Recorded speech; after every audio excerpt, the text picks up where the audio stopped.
ভাই এই ডিমের হালি কত করে? ভাই হালি টালি না 11 টাকা পিস। 11 টাকা পিস? জি ডিম তো ছোট, এত ছোট ডিম 11 টাকা করে কিনা যায়? এ কি অবস্থায়?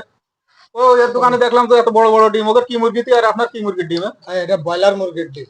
আর ওকে কি আর মুরগি? মুরগি তো সব একরকম ডিম পারে না, সবাই তো আর সব রকম কাজ করা সম্ভব না। এখন এই মুরগিগুলো হয়তো একটু বয়স হয়ে গেছে, ছোট ডিম পেয়ে গেছে।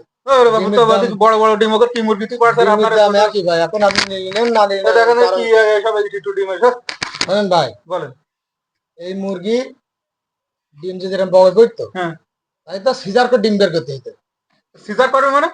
সিজার না, আপনি এরকম বড় করছেন তো ডিম মুরগি যেরকম পাকার দরকার সেরকম পাকবে। আপনি মুরগির যদি আবার সিজার করে? এর সিজার করে তো আপনি বলছেন কি এরকম বড় ডিম, তো এরকম বড় ডিম হলে তো মুরগি সিজার করে বের করতে হবে। এই ডিম সিজার করে বের করা লাগবে না, এরকম বড় ডিম কানতে আসে, যে পাকে সেই জানে। জান, আপনার ডিম নিয়ে লাগবে না, জান আপনার এই ছোট ডিম নেবো না। জান জান।